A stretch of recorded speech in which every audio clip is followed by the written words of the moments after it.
tudo aquilo que pode nos afastar do Senhor. Meu Deus, e que nós possamos estar abertos à manifestação do Senhor em nós neste dia. Fala Amém. conosco, Pai. Abençoe o pastor Ângelo, abençoa cada um dos irmãos, abençoa os seus familiares, guarda cada um de nós, Pai. É o que nós te pedimos em nome de Jesus. Amém. Amém. Graças a Deus.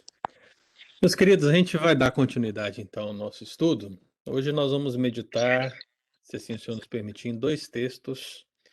Eu queria que os irmãos abrissem a palavra de Deus inicialmente em Lucas 22. Abra sua Bíblia em Lucas 22. A gente dá as boas-vindas aí para o Estevão, que chegou. Deus abençoe Estevão, Lucas 22. E nós vamos ler aqui do versículo 42 ao versículo 44. Esse sendo o primeiro texto. Lucas 22, versículo 42 a 44.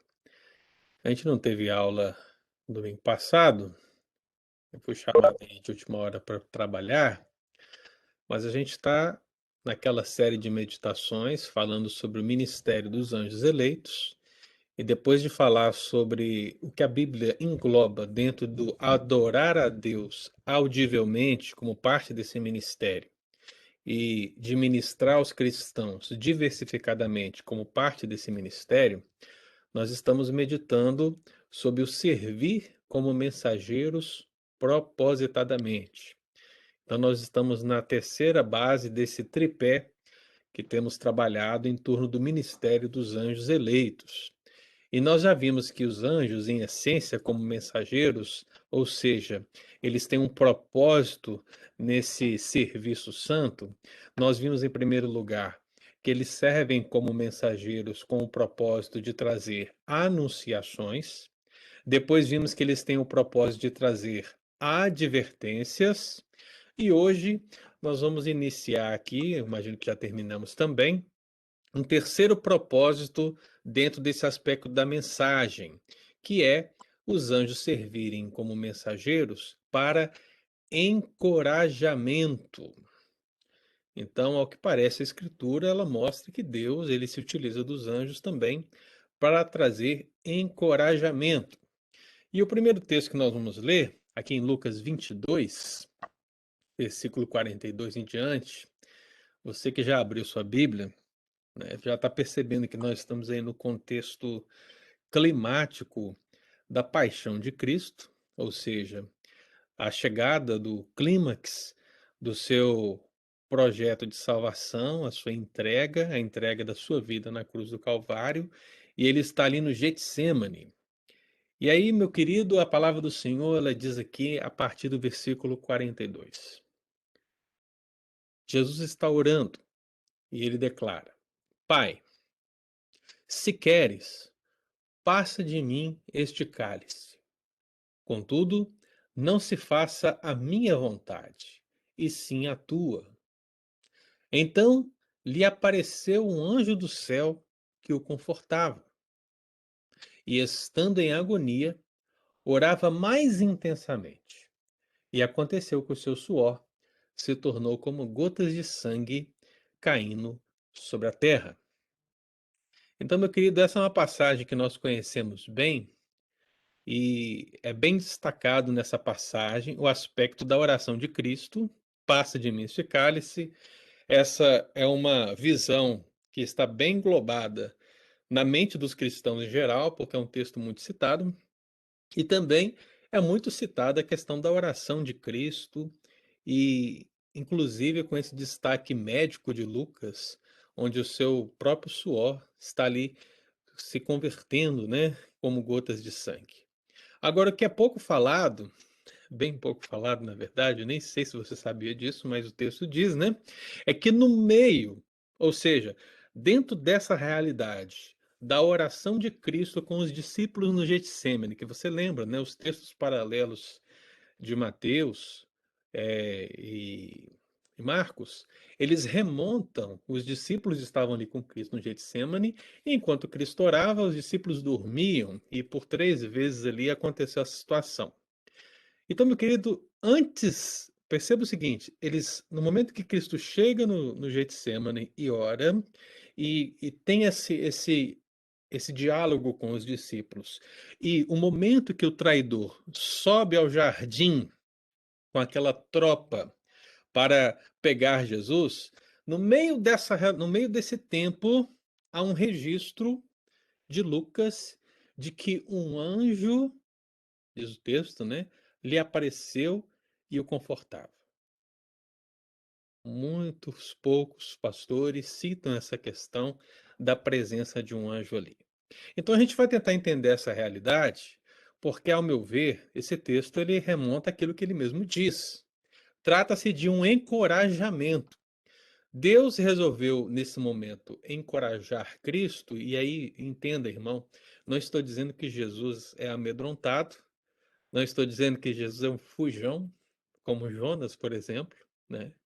Mas eu vou explicar o que quer dizer essa questão. Mas a presença do anjo ali, a partir dessa palavra confortável, é, requer a nossa avaliação para que nós entendamos esse papel encorajador dos anjos no ministério bíblico. E o que é encorajar, essencialmente? Essa palavra ela remete a estímulo, ela remete a incentivo, ela remete a ânimo. É óbvio, meu querido, que o encorajamento espiritual é aquele que nos suprirá em todas as esferas da nossa vida. Então você pode pensar de que você precisa ter coragem em vários aspectos da sua vida. Por exemplo, se você nunca fez uma liturgia e você vai para a igreja e faz a sua primeira liturgia, é fato que você terá muito receio, muito medo, muita insegurança, né? E isso faz parte da vida. Quando você vai começar a trabalhar em um local, você nunca trabalhou, vai começar, você vai sentir um certo receio. Quando você vai ser pai pela primeira vez, você também sente receio. Então, o medo faz parte da vida, né? Agora, a grande verdade é que a coragem, ou o ânimo, ou incentivo, ou estímulo que todos precisamos em todas as esferas da vida, passa, no nosso caso, como cristãos, pelo crivo desse encorajamento que vem da parte de Deus. O encorajamento espiritual é aquilo que vai dar o fundamento para que nós nos sintamos encorajados em quaisquer circunstâncias da nossa vida, porque para nós, Jesus é a base de tudo. É Ele que nos habilita a tudo. É Ele que nos fortifica em tudo. Há um ditado interessante que ele diz assim: se você quiser ficar desapontado, olhe para os outros. Preste atenção. Se você quiser ficar desapontado, olhe para os outros. Se você quiser ficar desanimado, olhe para si mesmo. Se você quiser ficar desanimado, olhe para si mesmo. Agora, se você quiser ficar encorajado, olhe para Jesus. Então, esse aspecto remonta, esse ditado, né? Ele remonta justamente ao aspecto da nossa vida, literalmente. Nós nos desapontamos com as pessoas, nós desanimamos conosco, porque, em essência, o fato de sermos pecadores, e isso revelar as nossas mazelas diariamente, o desânimo, meu querido, é quase que uma realidade duradoura. Se não fosse Cristo, onde estaríamos? Por isso que devemos olhar para Jesus, porque nele nós vamos ter todo o encorajamento que precisamos. Então, entendendo os irmãos que chegaram aí agora, né? Estou vendo aí a Ana Flávia, a Nilma, o Durval, né? Deus abençoe vocês, viu? Sejam bem-vindos, a Isilda, a Lu. Quer dizer que a outra classe terminou, né? Muito bom. Sejam bem-vindos. Nós estamos falando do ministério dos anjos eleitos enquanto encorajadores. E pensando nesse texto de Lucas 22, versículo 42 a 44, nós percebemos o quê? A angústia da aproximação do sacrifício do Cordeiro de Deus. E o que essa passagem está revelando para nós? Que no meio da angústia, da aproximação do sacrifício do Cordeiro de Deus, se revela um anjo, e esse anjo ele vem confortar Jesus no jardim. ele vem confortar Jesus no Getsemane, quando está próxima a sua paixão, ou seja, o seu sacrifício. Aí é o seguinte, meu irmão, para a gente começar a analisar esse texto, é, é engraçado, né? Por mais óbvio que possa parecer, porque nós estamos lendo texto da Bíblia, correto? Você está lendo um texto na sua Bíblia. Mas por mais óbvio que possa parecer, muitos desacreditam essa passagem bíblica. E por que desacreditam essa passagem bíblica? Muitos desacreditam pelo fato de Jesus estar sendo confortado por um anjo. Começa por aí. Como pode Jesus, o Filho de Deus, o Verbo que fez todas as coisas, incluindo os anjos, ser confortado por eles? Como pode? Então muitos levantam dúvidas sobre se essa passagem realmente é verdadeira. Outros vão dizer: olha, essa passagem não é verdadeira porque esse trecho ele não se encontra em alguns manuscritos. Eu não sei se na sua Bíblia está assim, mas é bem possível que esteja, né? Esteja em colchetes. Tem um colchetinho aí na Sim, sua Bíblia? a minha, Versículo 43. Pois é. a minha tem. Por, pois é, por que se usa o colchete? Porque esse texto ele não se encontra em alguns manuscritos. Mas veja bem, irmão, é, você tem essa análise e se isso fosse verdadeiramente um argumento válido, você acha que isso estaria na sua Bíblia? Para começar, você não precisa ser técnico, em termos de bibliologia, mas a questão é muito simples. O fato de não estar em alguns manuscritos não quer dizer que o episódio não seja verdadeiro. Ele não está em alguns, mas ele está em outros. Então, um dos pilares para se analisar essa questão é verificar se aquilo que está entre colchetes ele está de acordo com o restante do conteúdo da escritura. E nada desabona essa passagem em questão. O fato de Jesus ser confortado por um anjo também não é problemático, ao meu ver. O que é problemático, ao meu ver, é algumas pessoas dizerem que o anjo estava lá apenas para confortar o lado humano de Cristo. E isso também para mim é uma esquisitice. Eu não acho que o anjo estava ali apenas para confortar o lado humano de Cristo, porque as duas naturezas de Cristo, a divina e a humana, constituem o ser Jesus. Não há como separar essa questão, meu irmão. Não há como você, por exemplo, a Dulce é a Dulce, o Eli é o Eli. Não existe o Eli corpo e o Eli alma. Não existe a Dulce corpo, a Dulce alma. O que forma cada um de nós é justamente a parte física e a parte imaterial. Quando isso é rompido, nós já não somos mais, porque isso se chama morte. Já não existimos mais. Portanto, meu querido, nós agora nos tornamos certamente incompletos, porque o espírito volta para Deus e o corpo vai para a terra. Mas veja como nós somos incompletos. No último dia, o Senhor vai retornar nossa alma a um corpo, agora glorificado, para que estejamos novamente completados. E completados de uma maneira que não possamos pecar novamente. Então, esse negócio de que o anjo estava ali apenas para consolar a parte humana de Jesus, eu acho também extremamente esquisito.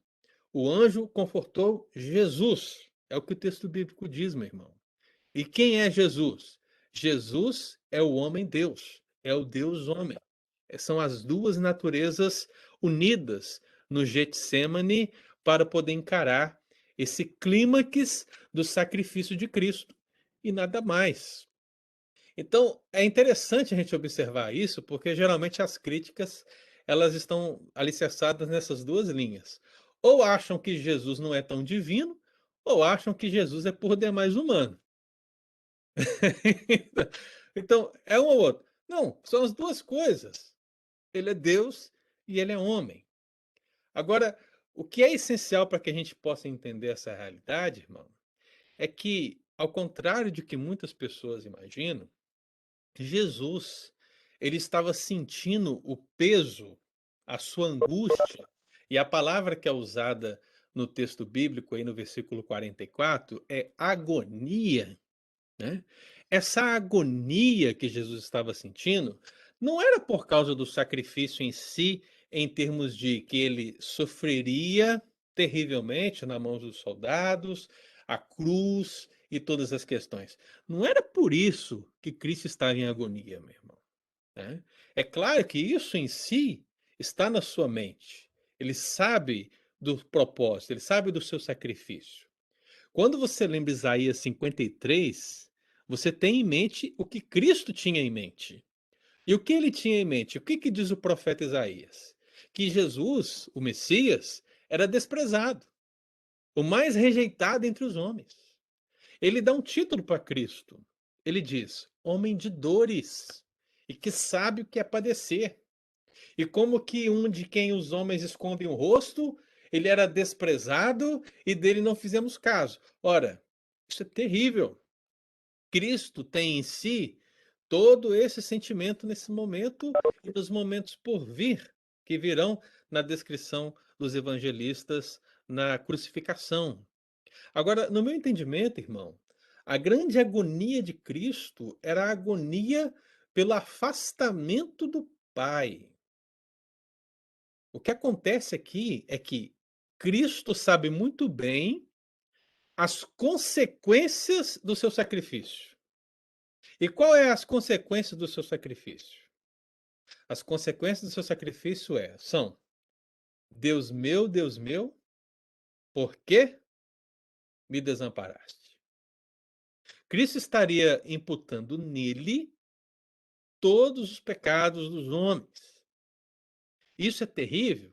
É terrível.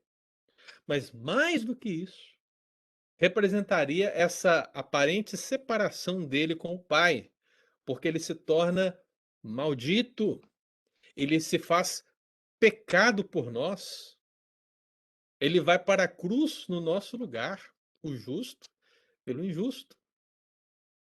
Se houvesse, o texto não diz, viu, meu irmão, mas se houvesse alguma tentação do diabo a ser descrita nessa passagem, não seria algo no sentido de: Jesus, nós vamos te matar, nós vamos te colocar na cruz. Não, porque o diabo em nenhum momento, irmão, no meu entendimento, né, e o que a Bíblia descreve, o diabo não queria colocar Cristo na cruz. Presta bastante atenção nisso, meu irmão, porque isso é muito divulgado por aí. O diabo não destruiu Cristo na cruz. Pelo contrário, o que o diabo queria era o afastamento de Cristo da cruz.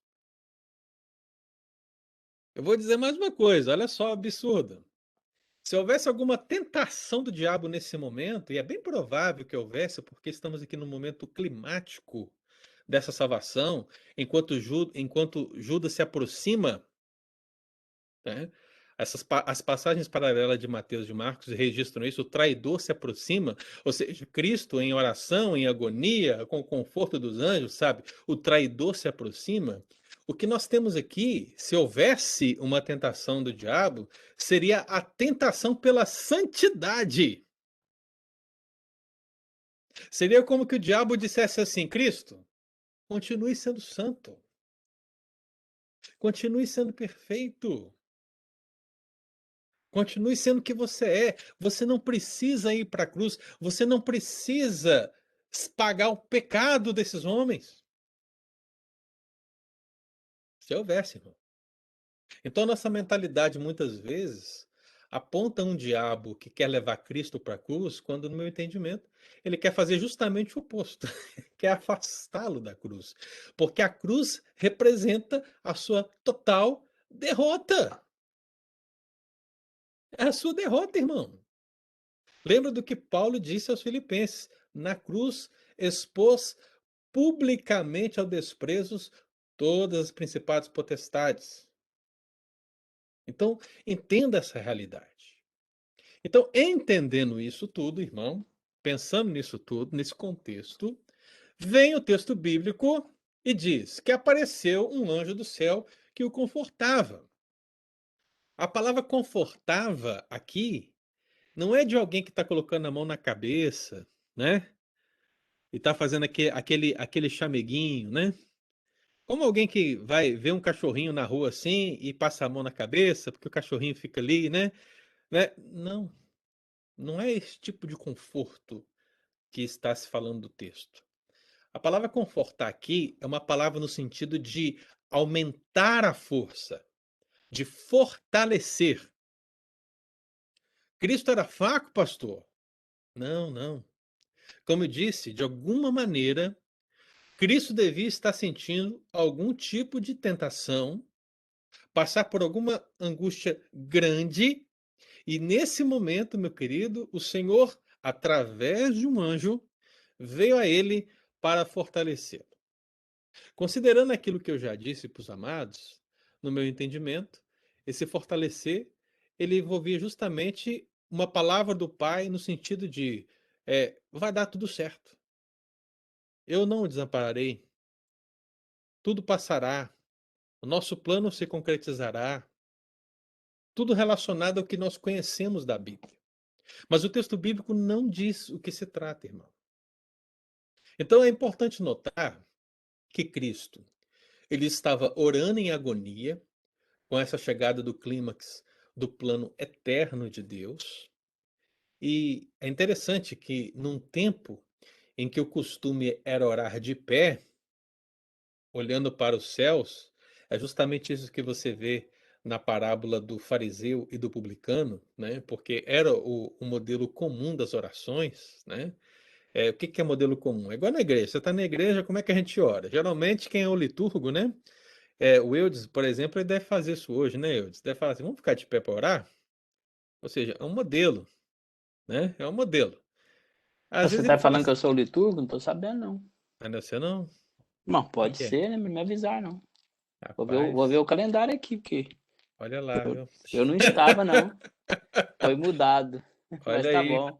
O pastor Pedro, inclusive, está considerando a escala da manhã, tá? Ah, tá. Então aí o que que acontece? Você pode falar tanto nesse sentido de ficar de pé, como pode falar assim, não, mas vamos ajoelhar, se você quiser ajoelhar, se você quiser sentado, tal. São modelos. Então naquele tempo também o modelo que era mais utilizado era o de orar em pé, olhando para os céus.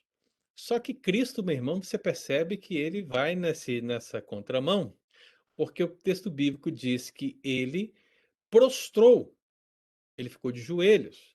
Literalmente, ele caiu com o rosto em terra. E isso é uma expressão de muita humilhação. Você se ajoelha na igreja, né? E você não se ajoelha dessa forma. Às vezes, a gente se ajoelha e fica com as costas eretas, né? Às vezes a gente abaixa só a cabeça. Mas o aspecto judaico dessa oração é diferente. Colocar a cabeça, o rosto em terra. Então imagine você se ajoelhando, ok? E você abaixando a sua fronte, colocando a sua testa lá na ponta do joelho, lá na terra. É isso.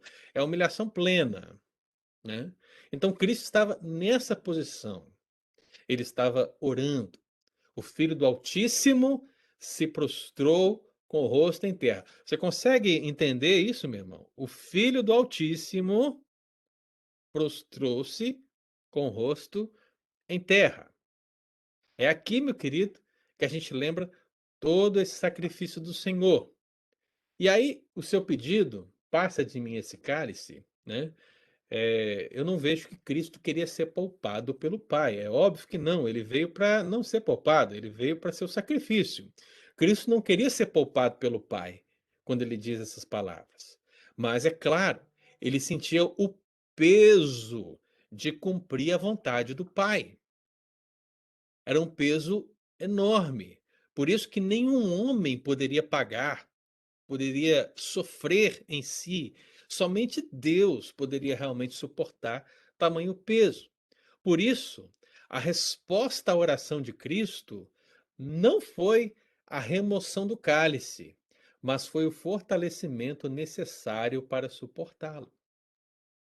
Então veja que Cristo ora E a resposta que vem não é a remoção do cálice, mas foi o consolar, foi o fortalecer de Cristo. E é interessante que é o que acontece nas nossas vidas muitas vezes.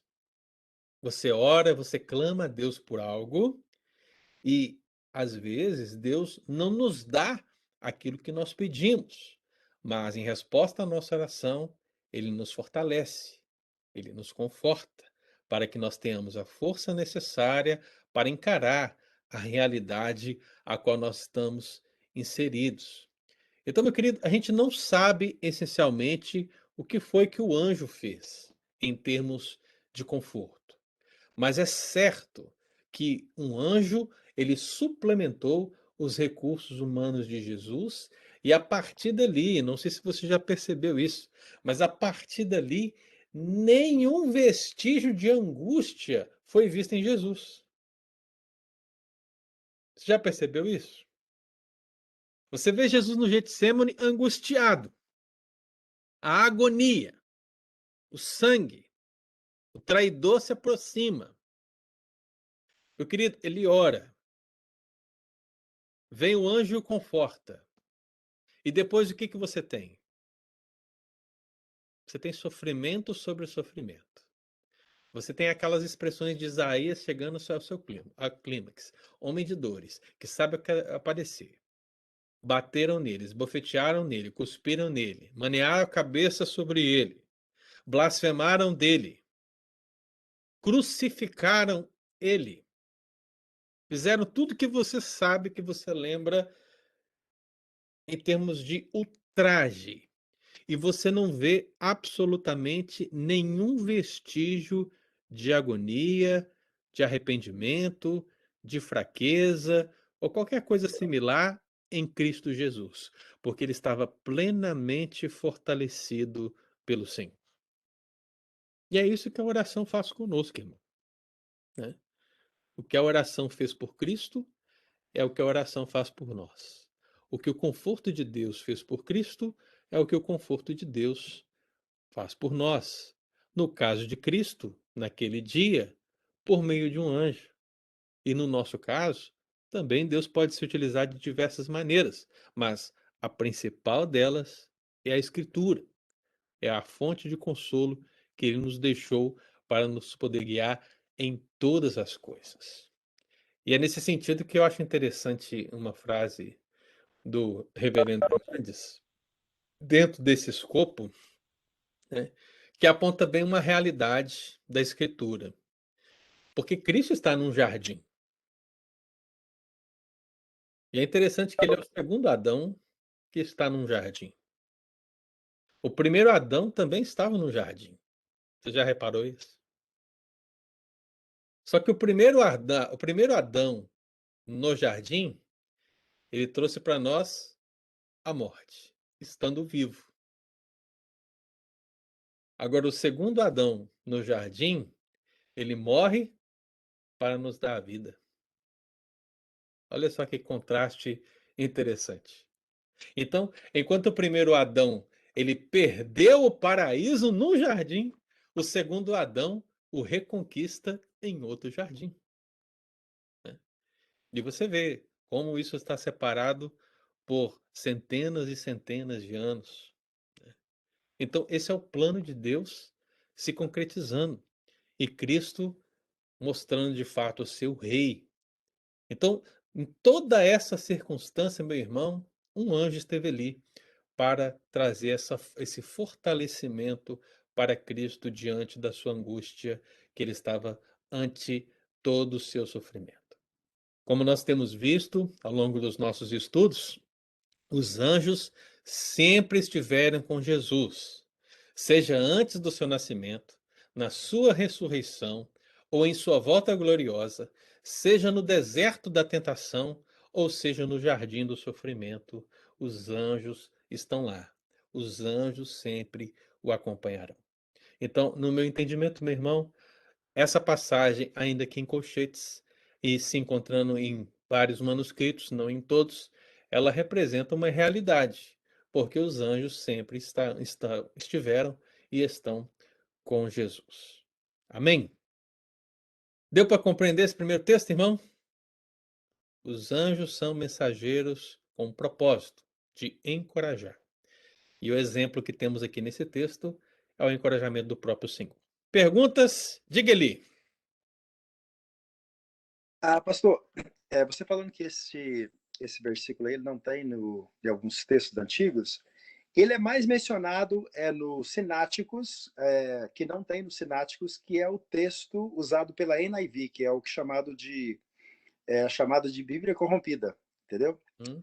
Então são nesses aí que não contém, porque os que variaram deste mesmo manuscrito aí é que não tem, e eles são, inclusive esse manuscrito é o que estava em uma basílica para ser lançado já estava no lixo, estava lá para ser queimado, e foram quando aqueles dois pastores anglicanos da Inglaterra o recolheram e criaram todo esse problema, porque ele não apenas não contém este versículo, como também diversas outras passagens inteiras do Novo Testamento, e tem muita correções em cima do mesmo texto, que foram cópias e apagaram e escreveram de novo em cima do mesmo local, ou seja, foi um escriba bem gambiarreiro que escreveu isso aí, em outras palavras.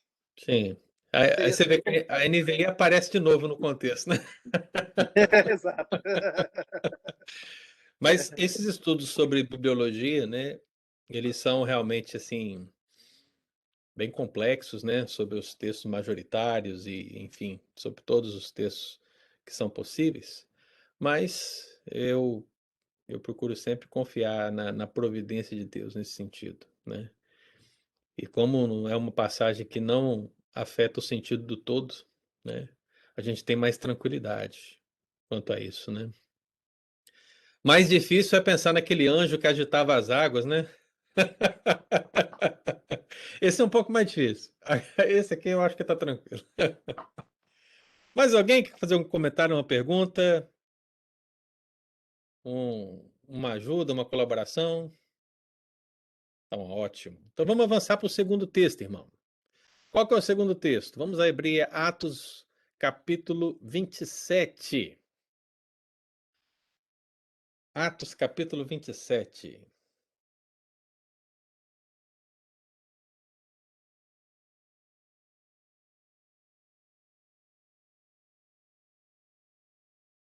Atos, capítulo 27. Nós vamos ler aqui também a partir do versículo 22. Basicamente, irmãos, só para entrar assim, num contexto, eu não vou ficar aqui me preocupando muito com os detalhes dessa passagem, mas você tem já um imaginário em relação a essa questão, porque você tem em Paulo, o grande missionário, né, do livro de Atos dos Apóstolos, que leva o evangelho aos gentios, e você sabe disso, primeira viagem, segunda viagem, terceira viagem missionária, e acontece que essa situação vai ocorrendo ao longo dos anos, mas chega um momento final da vida de Paulo e ele vai para Roma. Caberá a ele estar, depois do Sinédrio, estar diante de César para dar o seu testemunho, né? Ele apela a César como cidadão romano. E nesse contexto, meu irmão, como não tinha avião naquela época, eles vão de navio e acontece alguns problemas na viagem. O apóstolo Paulo, ele era um homem extremamente experiente em termos de viagens navais, né? Alguns estudiosos chegam a dizer que ele tinha 5.500 horas de, de viagens navais. É um tempo bom, né? Principalmente porque hoje eles calculam a experiência dos pilotos de avião em horas de voo, né? Então, 5.500 horas de navio fariam do apóstolo Paulo alguém capaz de dizer para os marinheiros que com ele estavam: olha, não façam isso, que se vocês fizessem isso, vamos ter um problema. E é justamente isso que ele faz aqui dentro do contexto dessa passagem. Ele dá algumas orientações para os marinheiros não observam, vem uma tempestade, e aí acontecem alguns problemas na viagem, e eles resolvem tomar decisões, e no meio de tudo isso, meu irmão, dessa situação complicada, quem aparece? Aí diz o texto bíblico, Atos 27, versículo 22. Então diz o texto, mas já agora vos aconselho bom ânimo, porque nenhuma vida se perderá de entre vós, mas somente o navio. Então, haverá um naufrágio. E aí vem o versículo 23. Porque esta mesma noite, um anjo de Deus, de quem eu sou e a quem sirvo, ou seja, o apóstolo Paulo, ele pertence a esse Deus, ele serve a esse Deus, que enviou o seu anjo, esteve comigo, dizendo: Paulo, não temas, é preciso que compareças perante César. E eis que Deus, por sua graça, te deu todos quantos navegam contigo. Portanto, senhores, disse o apóstolo Paulo, tende bom ânimo, pois eu confio em Deus, que sucederá do modo por que me foi dito. Então, meu irmão, perceba o seguinte: no meio dessa situação complicada, diante de uma tempestade marítima e todos os medos e perdas que poderiam sobrevir, Paulo recebeu o encorajamento divino mais uma vez, só que agora através de um anjo. Existe uma outra passagem que está linkada com essa. Se você puder voltar no capítulo 23 de Atos, veja o versículo 11 do capítulo 23. Porque tudo começa lá atrás. Eu estou tentando resumir aqui para que a gente tenha o conceito geral. Mas lá no capítulo 23, Paulo ele está começando essa questão toda que eu mencionei. Ele está ali diante do Sinédrio, e no versículo 11, o que é o pós, né? O pós-Sinédrio, depois do Sinédrio, o que que diz na noite seguinte? Versículo 11.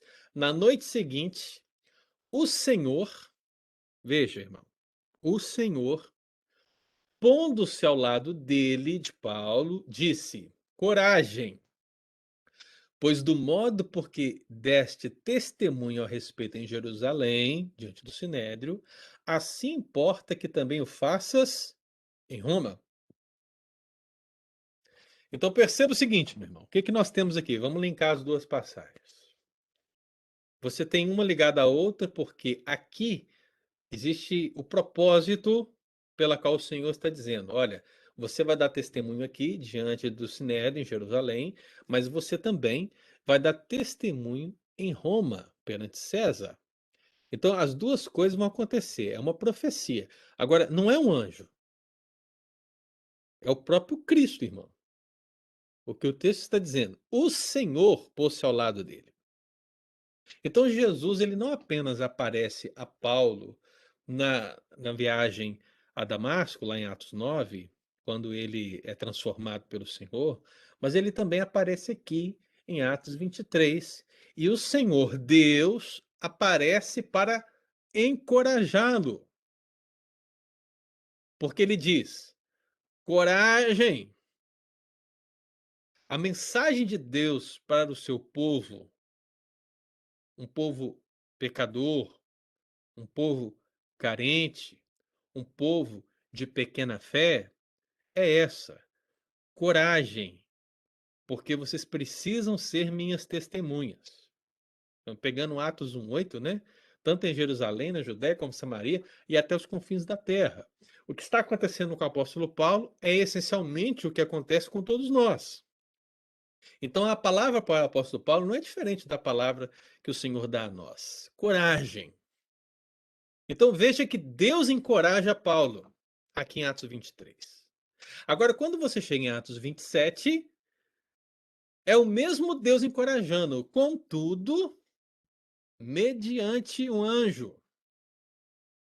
Então, esse anjo que aparece, meu irmão, a mensagem dele é a mesma mensagem, porque o texto diz: Paulo, não temas.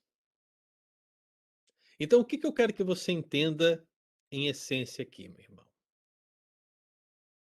Seja Jesus, seja um anjo, a mensagem é a mesma. Coragem, não temas.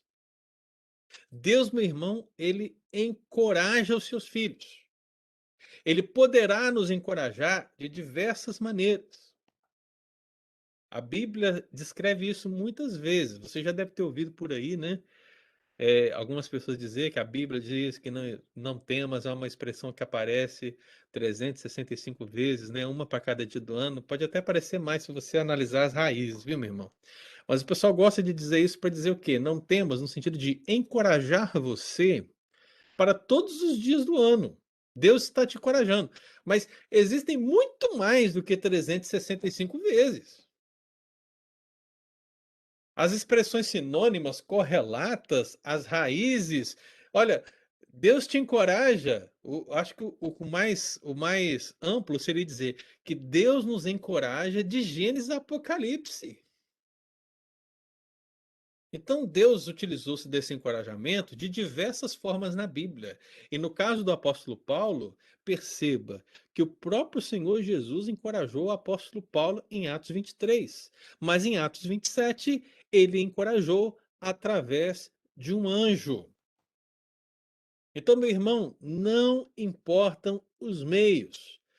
Deus encoraja seu povo nos desafios impostos pela missão de pregar o evangelho da salvação. Deus encoraja. Então Deus se utilizou aqui de um anjo. E nesse sentido, meu irmão, entenda isso. Coragem não é ausência de medo. Veja bem, vamos entender isso. Coragem não é ausência de medo. O medo é inerente ao ser humano. Aninha, tem uma aranha aí na parede da sua casa? Ela ficou com medo, viu? Ô, pastor, o que é do capítulo 27? Só um minutinho, Dulce. Então, perceba o seguinte, veja, Aninha, qual que foi a sua reação, né? É o medo. O medo faz parte, é inerente a nós, né? Então, coragem não é ausência de medo, mas o que que é a coragem? A coragem é a capacidade de dominar o medo. Não há um ser humano que não sinta medo, irmão. Mas o diferencial é a capacidade de dominar sobre ele, de não permitir que ele te atrapalhe no exercício da sua função, da sua missão, daquilo que você precisa fazer. O que que você falou, Dulce?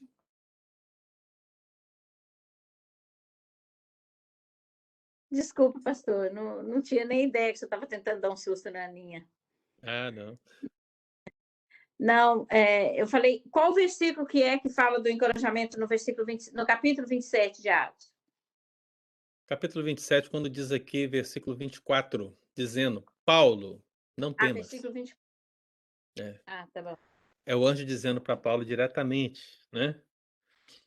Tá. Então você perceba isso, esse encorajamento. Então, entenda, irmão. Medo, você sempre vai ter medo. A Bíblia diz, né, pastor? Não tem mais. E aí as pessoas querem excluir o medo da sua vida. Impossível. Possível. Não ter mais não é uma expressão de a retirada plena do medo, mas do domínio do medo. E esse domínio do medo, meu irmão, ele virá proporcionalmente à sua confiança em Deus. Quanto mais você confia em Deus, menos o medo te dominará. Em essência, é o que a Bíblia nos ensina. Então perceba, confiar em Deus é a raiz, é a chave. Na verdade, confiar em Deus é a essência da sabedoria. Abra sua Bíblia, por exemplo, lá em Provérbios 3. Vamos lembrar, né, porque é um capítulo chave em termos de sabedoria, na verdade. E lá em Provérbios 3, a sabedoria é personificada, né?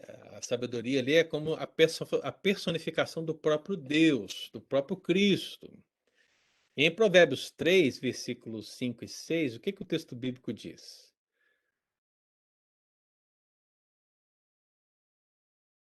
Ele diz assim, ó, confia no Senhor de todo o seu coração e não te estribes no teu próprio entendimento. Não é confiar no seu entendimento, é confiar no Senhor de todo o seu coração. Versículo 6. Reconhece-o em todos os teus caminhos, e ele endireitará as tuas veredas. Coloque essa sabedoria, esses provérbios, em prática diante do medo, qualquer medo que sobrevier à sua vida. Porque, meu querido, você não ser dominado pelo medo será proporcional à sua confiança em Deus. Então, endireitar, a expressão que aparece, endireitar as tuas veredas, né? Endireitar os teus caminhos, é interessante. Não importa se você está no meio de um naufrágio no mar. Por pior que a tempestade possa parecer, olha, preste bastante atenção nisso, meu irmão. Por pior que a tempestade possa parecer, o navio pode ser destruído. Mas se Deus disse que você estará na Itália para dar o seu testemunho perante César e que nenhuma vida que está ali com você se perderá, assim será. Percebe? Por isso que o apóstolo Paulo, ao ser fortalecido, ao ser confortado, ao ser encorajado por Deus através do anjo, qual é o resultado natural disso? Daquele que confia em Deus? É ele transmitir a mesma confiança, o mesmo encorajamento para os outros. Olha só o que ele diz no versículo 22, irmão, que é predecedente, mas que é uma consequência da visão. Ele diz: vos aconselho bom ânimo. O versículo 25 diz: tende bom ânimo. Ele está falando isso para os marinheiros que não eram crentes e que estavam com eles. Irmão, entenda, veja. Aquele que foi fortalecido por Deus, encorajado por Deus através de um anjo, agora conforta, encoraja os que estão ao seu redor. Ele diz mais aí no versículo 25: eu confio em Deus que sucederá do modo por que me foi dito. Ou seja, o medo se esvai à medida que a confiança se fortifica. Isso, meu irmão, no discurso é maravilhoso, é lindo, tá? As palavras aqui, olha, maravilhoso. Você coloca aí, ó, num quadro, é benção. Mas colocar em prática isso é demasiadamente difícil. Quando você passa por uma enfermidade séria, né, e alguém diz confia em Deus, é difícil.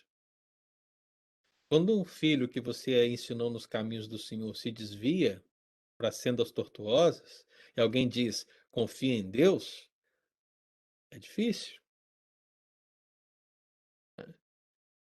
Quando você é decepcionado com pessoas que estão tão próximas de você, que você ajudou de tantas e formas maneiras, e aí vem alguém e diz: olha, confia em Deus, é difícil, não é fácil.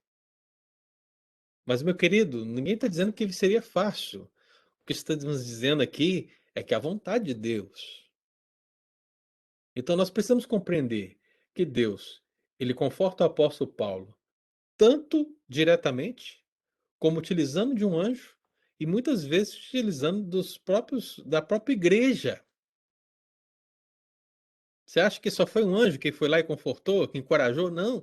Deus também usou a igreja, porque em diversos momentos o apóstolo Paulo, ele cita a igreja como um ânimo para a sua vida.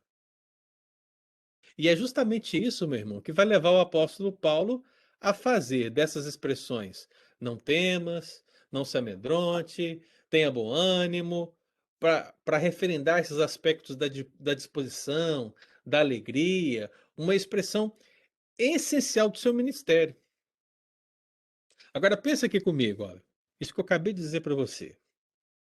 Pensa assim, olha, Deus apareceu diretamente para Paulo e encorajou.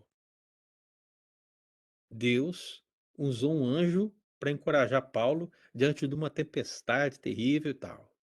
Paulo é encorajado porque confiava em Deus, também transmitiu essa confiança para os marinheiros que estavam ali com ele. Aí agora você lê 2 textos comigo. 2 palavras que ele dá, uma a Timóteo e uma à igreja de Corinto.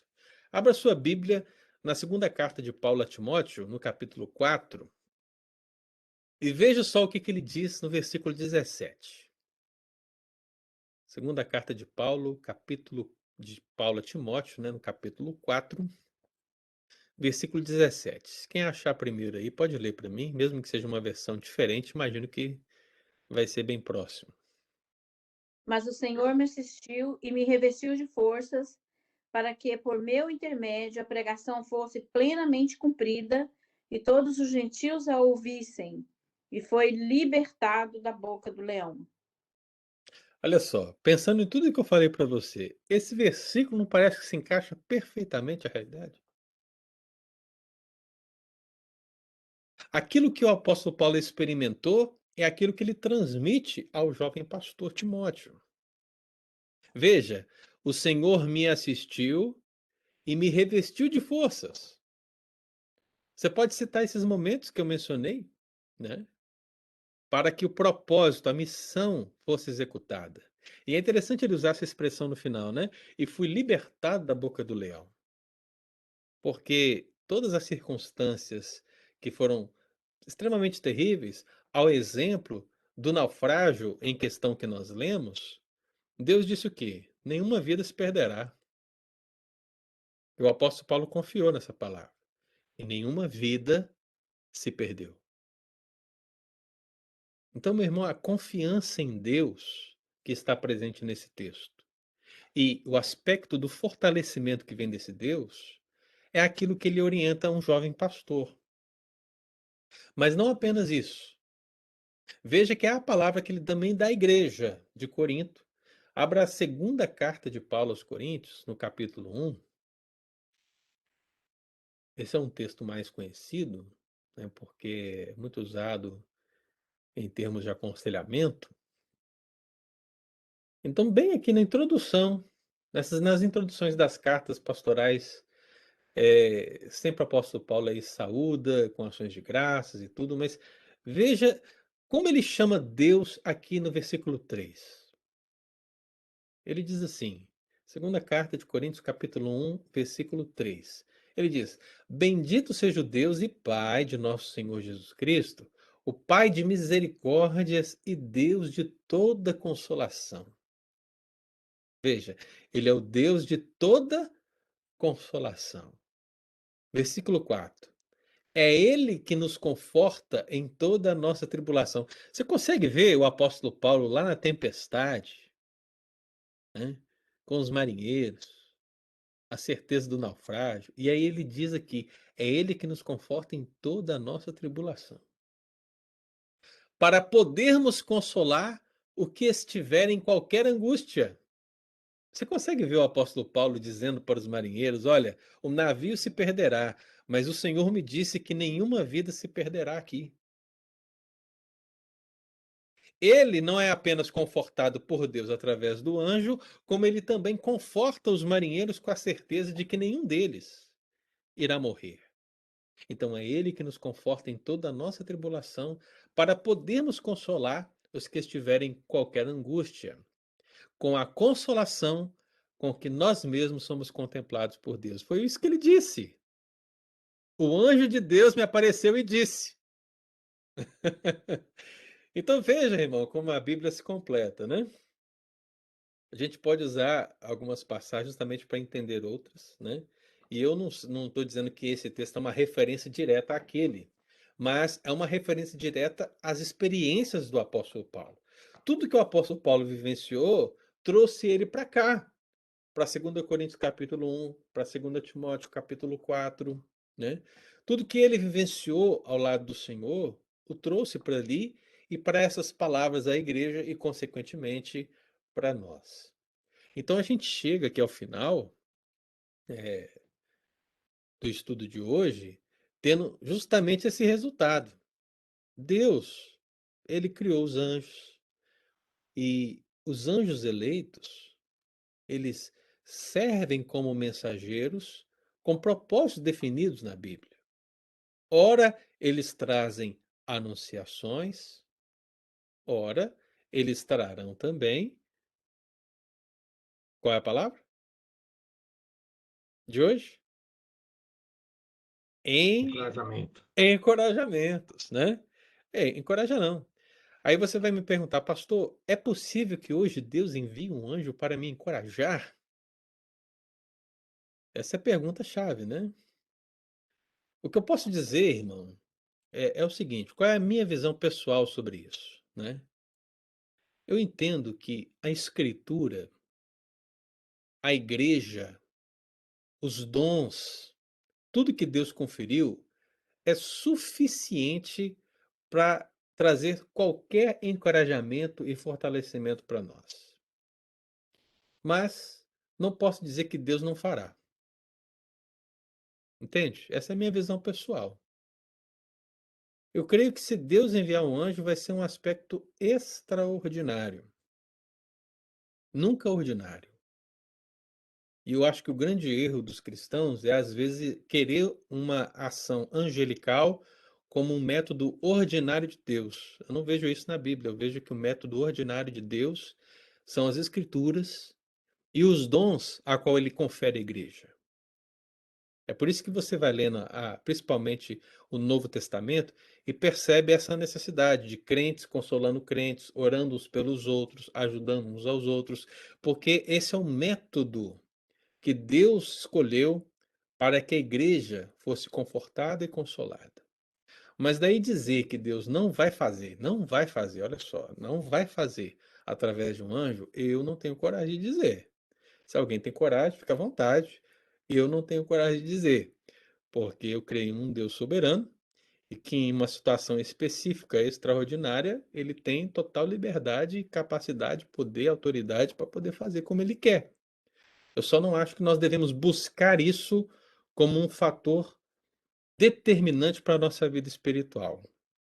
Busque o conforto, busque o encorajamento, busque o fortalecimento de Deus e deixe Deus fazer da maneira que Ele quiser, meu irmão. Porque com certeza será a melhor para nós. Amém? Por enquanto, eu acho que o único anjo que você vai ver é esse que vos fala, né? Nada, Porque pastor. Eu estou aqui do lado do Espírito. Eu, hein, sou anjo também, ó. Estou aqui encorajando, consolando. E ele sim, eu tô me referindo ao meu nome, tá? também. Estevão não Ele significa não mensageiro, por enquanto, né? Mas em outros sentidos, com certeza ele é, Deus, né? Com certeza ele é. Então, meu irmão, fazemos guarde isso no seu coração, ok? Guarde, que eu tenho certeza que pelo menos desse sentido eu creio que você tem uma posição moderada sobre essa ação angelical a partir do que a Bíblia descreve. Eu escolhi esses dois textos para nós falarmos dessa realidade, mas há outros, mas se nós formos falar de todos eles, a gente vai ficar aqui a vida inteira, né? Então eu escolhi dois para que você pudesse perceber esse ministério a partir de uma mensagem com o propósito de encorajar, que está descrito na Bíblia. Pergunta, irmão? Colaboração ou encorajamento diante dessa palavra? Alguém quer falar?